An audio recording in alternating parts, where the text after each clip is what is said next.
Hi, very good evening. Hope you're all doing fine. So this live session, we shall focus on multiple choice questions from dental anatomy, right? So tomorrow we'll go ahead with pharmacology. I hope you have gone through the soft copy of the questions in Google Group and I will solve them. So we'll try to have discussion pertaining to those same questions, right? Also, we have placed the same questions in form of surprise test in our test series also, right? So we'll start off with the first question, but before that, a very good evening all of you. Hi Preeti, hi BA, Vivek, Akshaya, Ganga, Harjit, Neha, hi Kushwaha, Aishwarya, Angel, Devna, Saurav, Disha, hi. A very good evening. Okay, we'll start off with that first question, right? A child 15 months old will have how many teeth? Option A 4, option B 8, option C 12, option D 16. So the age of a child is 15 months. So how many teeth does the child have? 4, 8, 12 and 16. Hi Abhishek. Hi Shoaib, Ipsita, Komal, Sushma. Hi, very good evening. So the age of the child is 15 months. So how many teeth does the child have? 4, 8, 12 and 16. So you say 8, 16. Okay, remember we have a video in our e-classes in dental anatomy section under the title Rule of 4. So according to this rule of 4, starting from 7 months, for every 4 months, 4 new teeth will be formed. Rule of 4. So if you go as per the rule, it will be option C, 12, right? So according to the rule of 4, this is a simplified rule which will enable you to determine the number of teeth that are present at a particular age in a given patient, in a given child patient. So as mentioned, rule of 4, it implies the eruption of 4 new teeth for every 4 months, beginning from 7 months of age, right? I'll just add up a few of the values so that it will be much more clear for you. Hi Subhasish. Yeah, so option C, 12 is the right answer.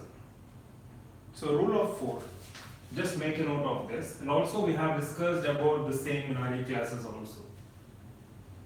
So you can refer that for more information.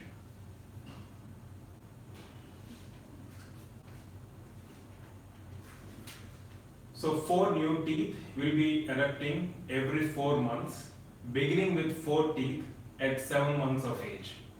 Fine?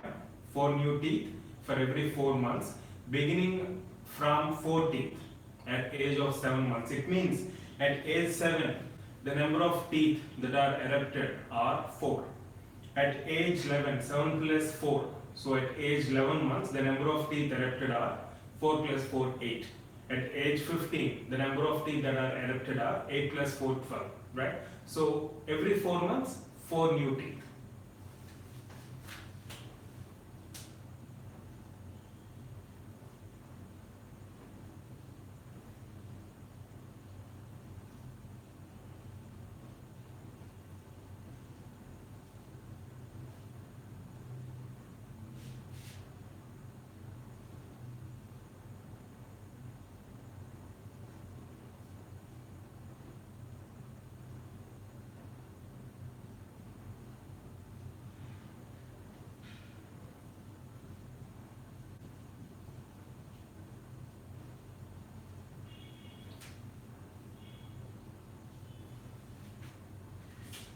Hi Monju, Furbil, hi.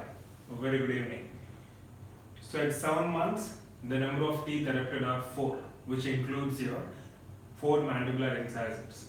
At 11 months, the number of teeth erupted are 8, which includes 4 mandibular incisors as well as 4 maxillary incisors. At age 15, you will have 12 teeth, which also include 4 first molars, and at age 19, you will have 16 teeth, which you will have additional 4 canines. And then at age 23, you will have total number of teeth erupted 20, which also includes second molars, right? So option C is right answer. Now moving on to the next question. The incisal edge, this is quite tricky, so make sure that you answer it carefully. The incisal edge of mandibular central incisor forms dash with a line bisecting the crown labiolingually. Options include acute angle, obtuse angle, right angle, none of the above.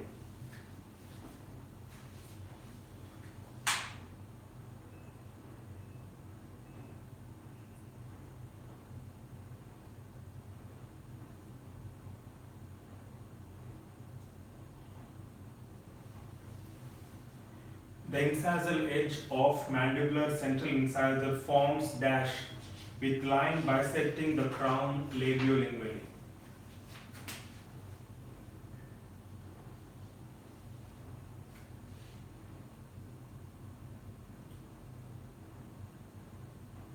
Yes?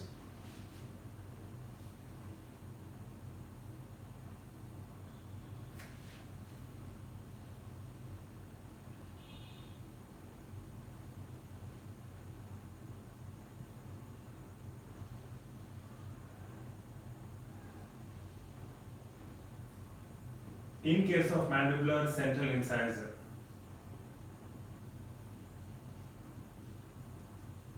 the incisal edge will be perpendicular to the line bisecting in labiolingual direction. Whereas in case of lateral incisor, the incisal edge runs obliquely. So the incisal edge runs obliquely with respect to the line bisecting the crown labiolingually. This is very important, make a note, right? So right angle, option C is right answer. The incisal edge of mandibular central incisor forms a right angle with line bisecting the crown labiolingually. So as you can see, in case of mandibular central incisor, assume that this is labial and this is lingual side. So the incisal edge is forming a right angle with a line which is bisecting the crown labiolingually. But in case of lateral, you can see the crown seems to be twisted on the root with incisal edge passing obliquely with respect to the line bisecting the crown labiolingually. Right? I hope it's clear. So option C is the right answer.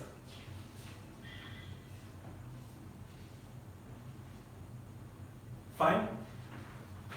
Abhishek, I hope it's clear. Exactly, Rohit.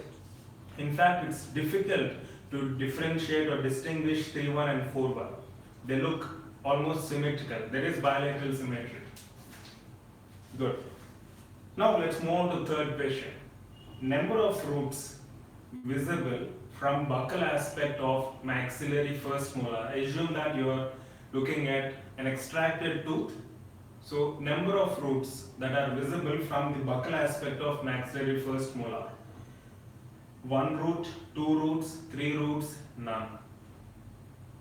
We're not talking about the tooth which is present in oral cavity, we're talking about the extracted tooth specimen, right?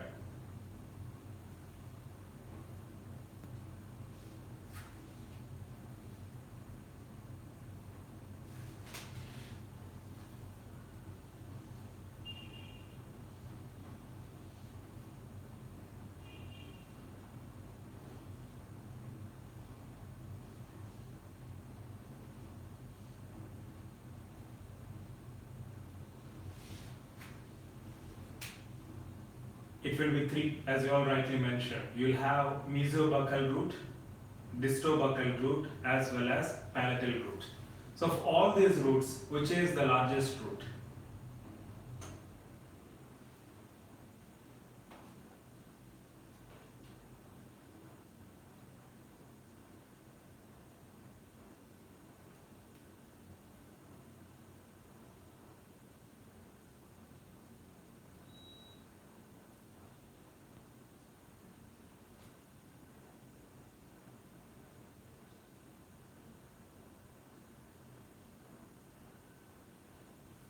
Yes. Very good. Palatal root, we don't have mesopalatal and distopalatal. We have mesobuccal, and then we have distobuccal, and then we have palatal. So of these three, palatal is the largest, and which one do you think is the smallest? It's obvious in the image. The palatal is the largest of all the roots.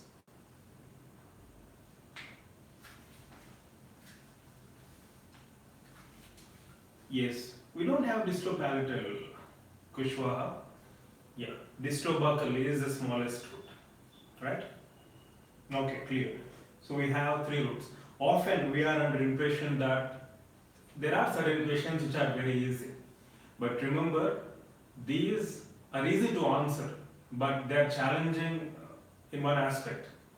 If at all, by chance, you make any error in these kind of questions which you assume them to be easy, then you will land yourself in soup. Because since it's an easy question, vast majority of aspirants will be answering them correctly. And if you by chance make any mistake, you will be landing yourself in soup. You will be going behind.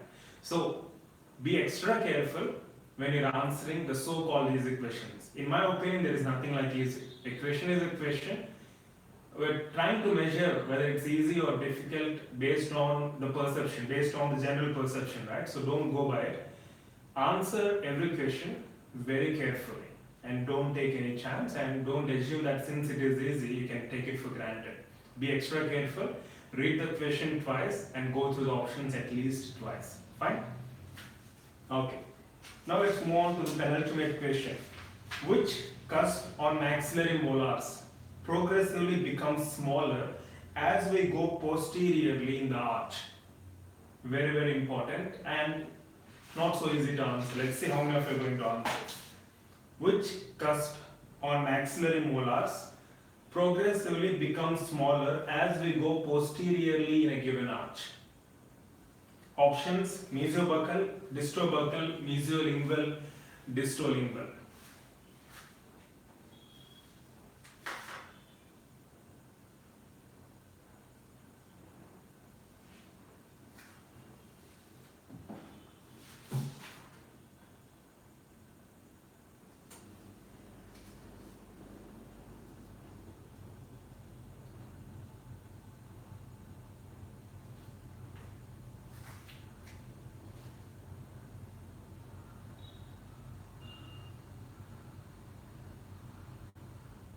Exactly, BA. That's the point. Rohit, I didn't get your question. See if you can reframe your question again. So, you all say distolingual. Yes. So, if you had observed the anatomical aspects of various teeth, occlusal morphology, you can see as we move posteriorly, the distolingual cusp becomes gradually smaller and smaller, and in third molar it's almost negligible, right? So distolingual cusp is the one which becomes progressively smaller as we go posteriorly in the arch.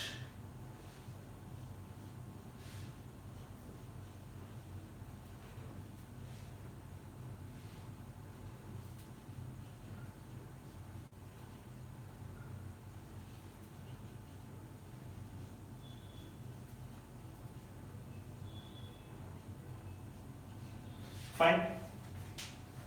Good. Hi Devna, Sunita, Hajaj, I think you all joined a bit late. Anyways, let's move on to the final question, right? And let me ask you another related question. In case of maxillary molars, the primary cusp triangle is formed by which cusps?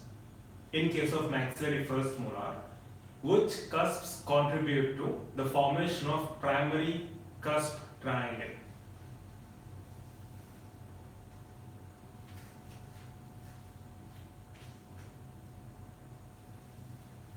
Primary cusp triangle.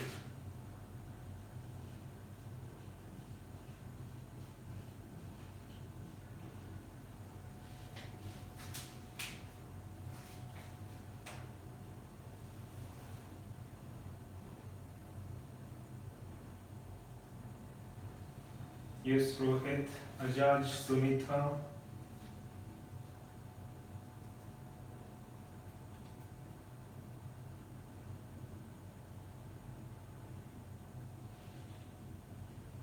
Yes, Neha. primary cusp triangle is formed by the cusps which form the oblique ridge and mesobuccal cusp, which means mesopalatal cusp, distobuccal cusp, as well as mesiobuccal cusp. Oblique ridge is formed or it extends from the mesopalatal to distobuccal, right? So these two cusps and the mesobuccal cusp. So as few of you rightly mentioned, except distolingual cusp, the rest three cusps form primary cusp triangle. Just observe the morphology, it will be much more clear, right? So it is mesopalatal, mesobuccal, distobuccal.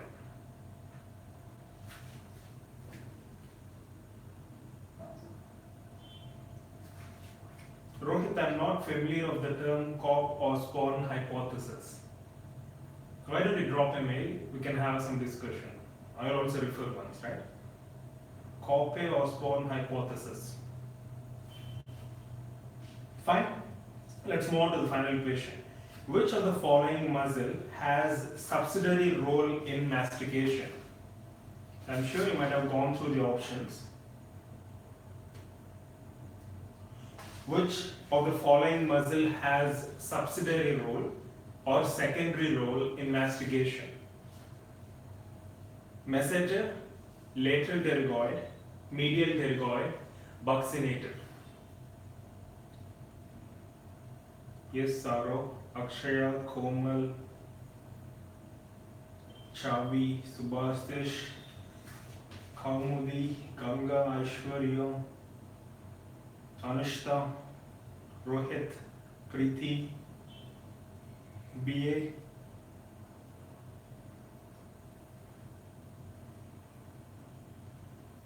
Yes, Purvel, Devna,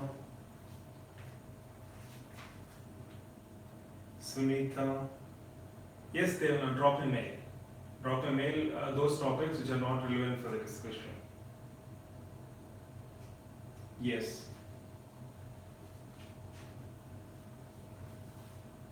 So buccinator muscle, secondary muscle. So primary group of muscles, can you name them?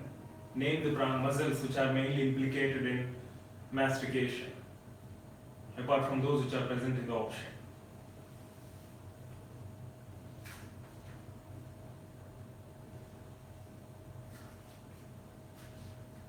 So as you can see, we have, yes, so along with that, we have temporalis also good. So masseter, temporalis and pterygoid group of muscles, lateral and medial pterygoid group of muscles. So what do you think is the function of buccinator, or what is the role of buccinator in mastication?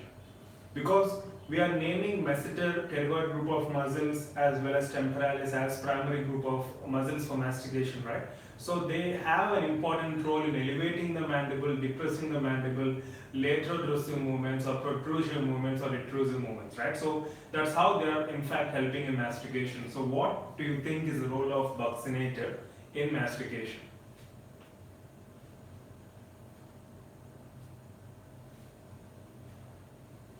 Controls the open space.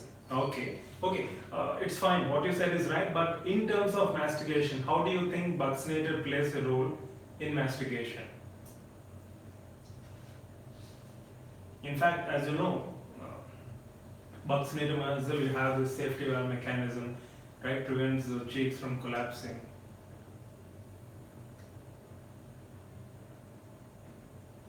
Very good. Maintains bolus position. Yes.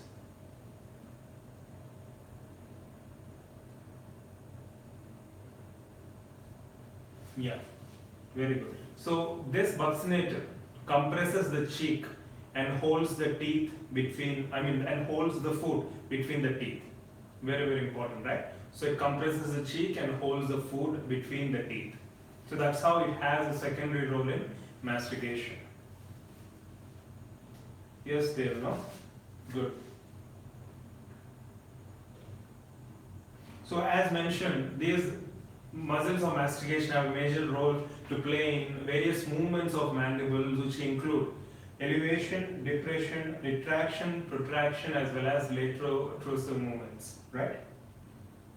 And To briefly discuss various functions of teeth with respect to mastication, what do you think is the function of incisors, or what is the role of incisors in mastication, role of canines in mastication, and role of premolars and molars in mastication?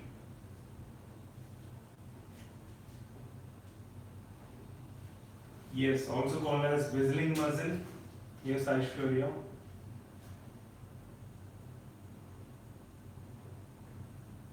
In fact, we had one textbook discussion previously on muscles of facial expression. You can refer that. We have covered a few of these muscles. Yes, can you be more specific? Incisors, the function is incising, right? Cutting. Good. What do you think is the function of canines? Yes, Monica? Yes. Yes, canines, tearing of food or grasping or seizing, right? And obviously premolars and molars, grinding of food. Yes.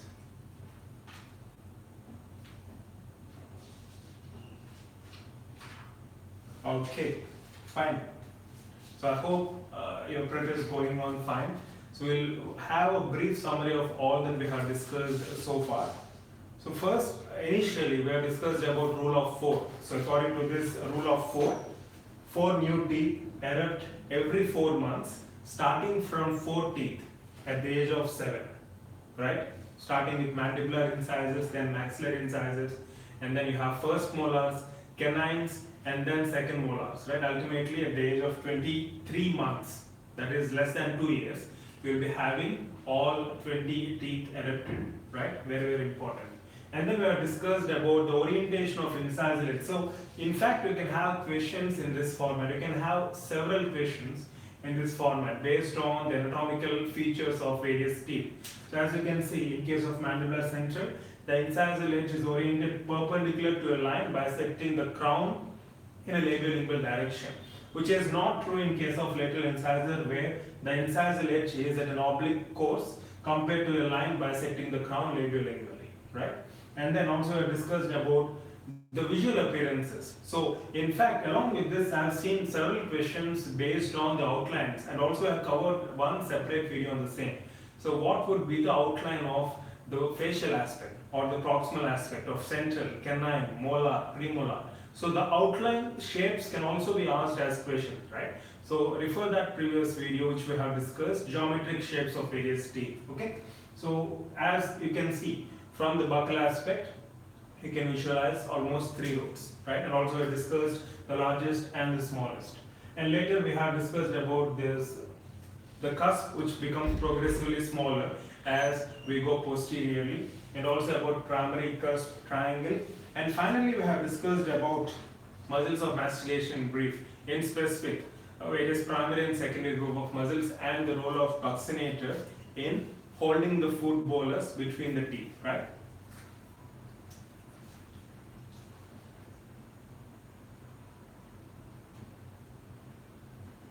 Yes, Shavi, we have a sequence, specific sequence which is true in all cases, right? That follows the jet-shaped pattern. Mesopalatal is the largest cusp, followed by mesobuccal, then distolingual, followed by distobuccal, right?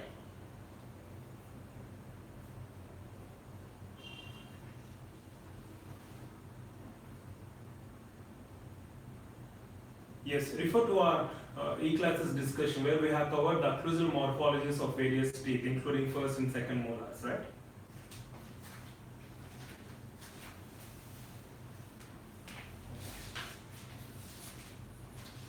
And I'm standing here working hard and this guy is sleeping. He has entered my classroom and he started sleeping. Why are you sleeping, Tawfiq? Say hi. You idiot, say.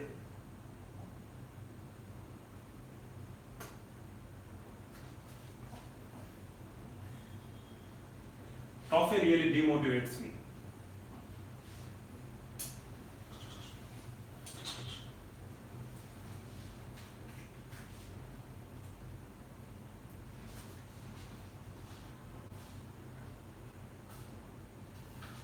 Okay, I'll convey all your hi and hellos to Toffee, right?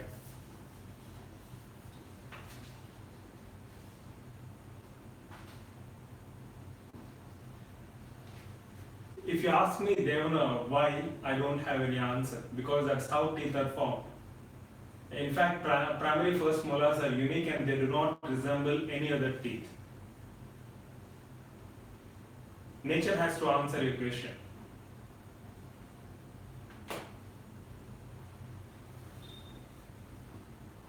Yes, weekly dose of coffee, right? So I hope your prep is going on at a good pace, and whenever you feel demotivated, take a break, but make sure that you come back, right? And also, most importantly, do not neglect weekly tests. Try to give weekly tests on time. It doesn't matter if you are prepared or not. By the time you have a test in that particular week, do give the test without any further delay. Because once you start giving tests, you feel like you have to give more and you feel like you have to reach the top 10 since we started ranking for the past 1 month. So make sure that you give your weekly test irrespective of the status of your prep. Even though it's incomplete, give off the test, right? Because you still have to proceed with next subject. So once you start delaying, everything gets postponed and you lose momentum in this process. And that should never happen.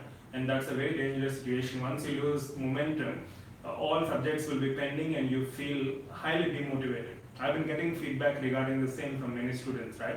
So make sure that you give weekly tests, and if you feel demotivated, take breaks.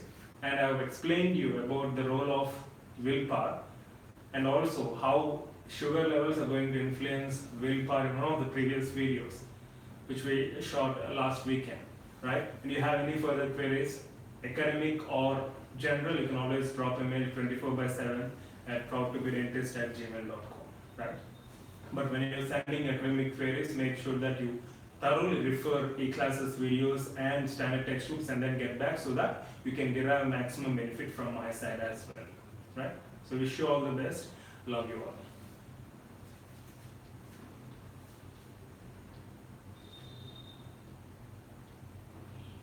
Yes. So the question which Roms asked, so Devana has given the answer just now. So mandibular first molars usually do not, deciduous first molars usually do not resemble any permanent teeth, right?